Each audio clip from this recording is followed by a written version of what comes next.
A few weeks ago I had a video showing how to make a pair of skates, and today I'm going to show how to make a mitten ornament. And I really love the way these come out. Now, you could also use this pattern much larger for an oven mitt if you wanted to. So I'm drawing out the shape of my mitten here. And then this will be my pattern, and for anyone that watches other videos that I've done, I always like to make a pattern because I always make more than one, unless if I really don't like the way it came out. So I'm cutting out my pattern for my mitten, and then I'm going to trace that onto a piece of fabric.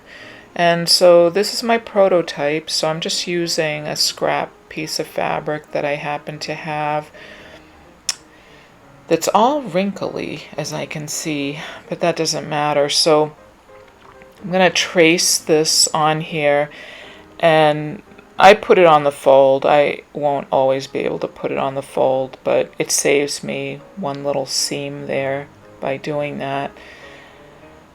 And then I'm going to sew it on my sewing machine right on the line, and here it is sewn together with my sewing machine. And then I'm going to cut it out, and you just have to clip the corners. I have a video showing what that means, clipping corners and curves. If you don't know what that means, you have to clip in on these corners so that it inverts properly and doesn't pucker up. And then I have to cut a hole, there I'm clipping the curve, I have to cut a hole in one of the mittens on one of the sides in order to turn it inside out. It's a little different from the skate.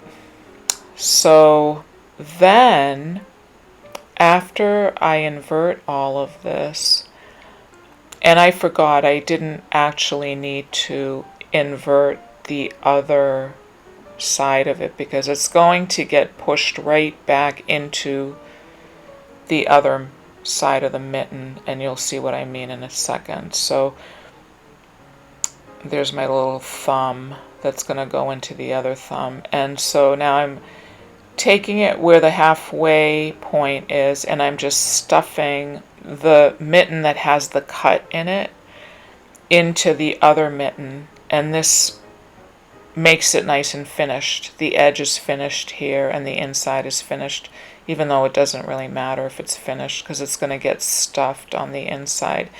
And I'm just pushing it out so that it's nice and evenly distributed. And there it is. It's a nice little mitten. And so I'm going to put a little stuffing in there.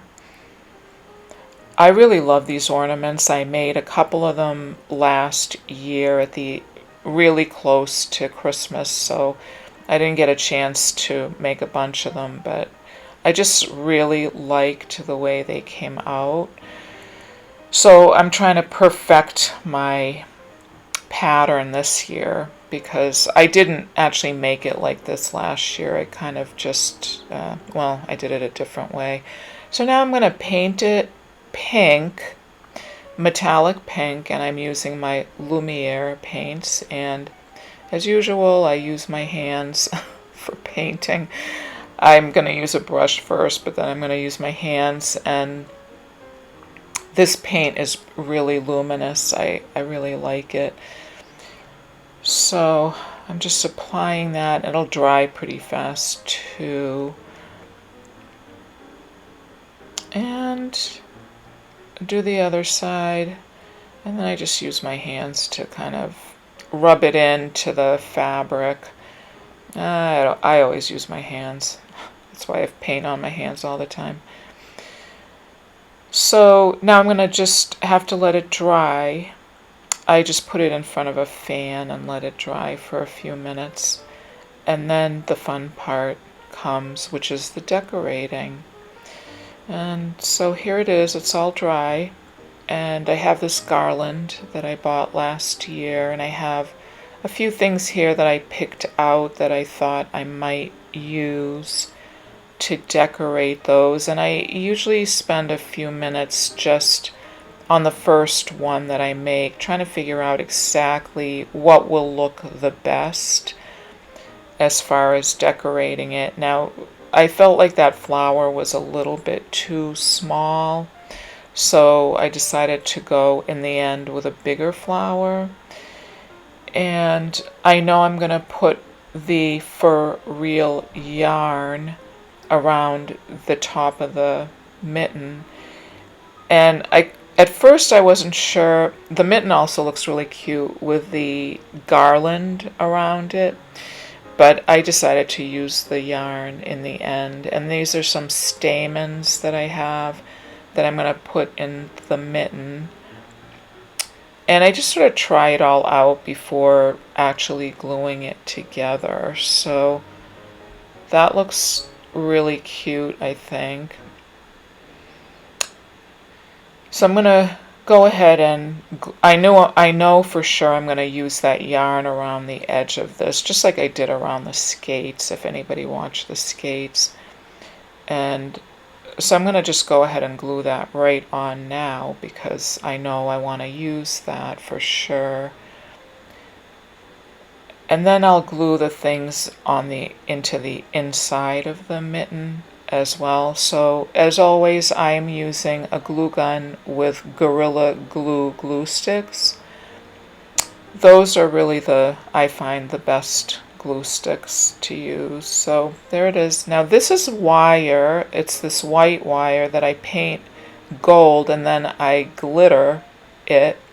And this is great because it's stiff, but it's as thin as string. So I'm going to use this as the little hanger for the mittens. So I'm tying a bow, and then I'm going to glue the ends of that inside the mitten. Isn't that so cute? I love that. So there it is, all glued in. And I think I'm going to use the garland on the inside for sure. I like the way that looks. I'm going to put that in there. And I also like those red stamens. They look like berries. And I'm sticking them in right now because that glue is probably still wet or still melted, so those will stick in there. Putting a little more glue in there, and I'm also going to put the gold stamens in there. And those look really pretty. I have a lot of different stamens that in different mittens I'd probably use different stamens just to mix it up a little bit. And now for the flower on the front, I decided on this, what is that flower called? Starts with a P, poinsettia. And I really liked the way that looked. I like the size of it on the mitten. And I have these little distressed leaves. I distressed them with gold. It's actually a trim, and I cut the little leaves off. And I use those as wings as well for my tiny little angels. They're perfect for that. And there it is. It is so cute, isn't it? I love the way they came out. So I hope you try one. Also works for an oven mitt, but you have to cut it bigger. Thanks for watching.